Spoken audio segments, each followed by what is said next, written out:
On September 16, 2023, 120,000 refugees crossed the border to Armenia from Nagorno-Karabakh, desperately trying to escape their homeland out of the fear of starvation, persecution, and death. This was the first time in history that Nagorno-Karabakh was not populated by an Armenian population. This event, while cataclysmic for the people of Armenia, was a spectacular victory for Azerbaijan and its people, who were finally able to regain their rightful ancestral land. To fully explore the history of this conflict, one must go back a couple of decades, back to the Soviet Union.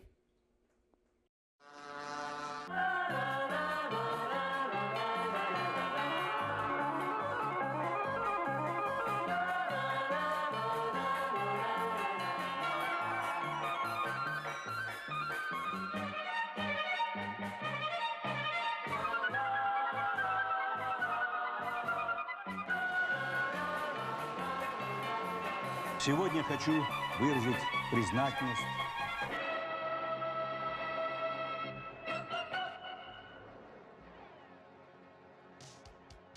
The 80s were a turbulent time for the Soviet Union, with economic downturn, political instability, and general discontent over the state of affairs.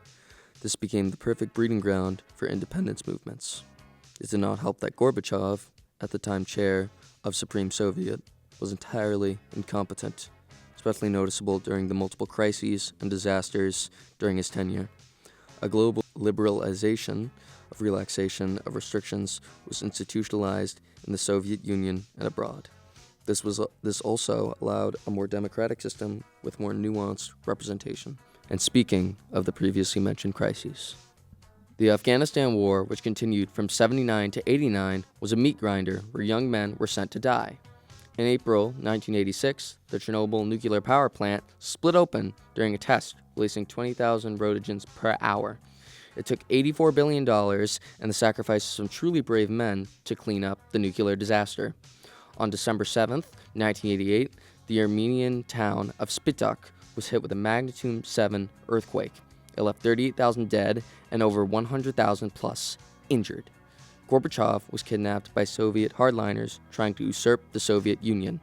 This was, of course, a backdrop to mass demonstrations, protests, and violence present in both Armenia and Azerbaijan. All of this to say that the Soviet Union was a chaotic mess, and during this mess, the Caucasus erupted.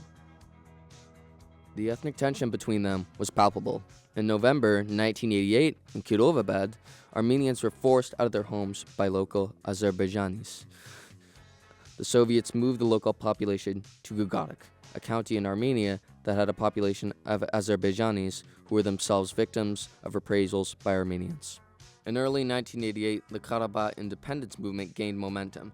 They organized worker strikes and protests in Yerevan and Stepanakert. Simultaneously, large anti-Armenian protests started in Baku. These protests were triggered by rumors of Armenians killing Azerbaijanis in Karabakh. Eventually, this frustration reached a boiling point and spilled out in the form of bloodlust on the streets of Sumgayit, as the city with a large Armenian population. Over 3 days, armed nationalists looted, burned, and mutilated Armenians. As Davit described it, the roving gangs committed acts of horrific savagery. Several victims were so badly mutilated by axes that their bodies could not be identified. Women were stripped naked and set on fire. Several were raped repeatedly. Local law enforcement made no attempt to intervene.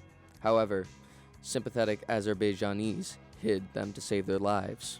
Ultimately, the Soviet military sent in troops to quell the riots. In 1991, a countrywide referendum took place, which would decide if the Soviet republics would remain together. Both Azerbaijan and Armenia voted to leave the Union. However, due to military concerns, Azerbaijan left much later than Armenia. For our current purposes, until the start of our next chapter, think of Azerbaijan as still in the Union. People in Karabakh started to arm themselves for a future war they knew would come. Azerbaijan used its status as a Soviet republic to redirect Soviet armies stationed in Azerbaijan to disarm the local Armenian militias. This was a dark time for the people of the Soviet Union, as the flag of the Workers' Republic was lowered over the Kremlin.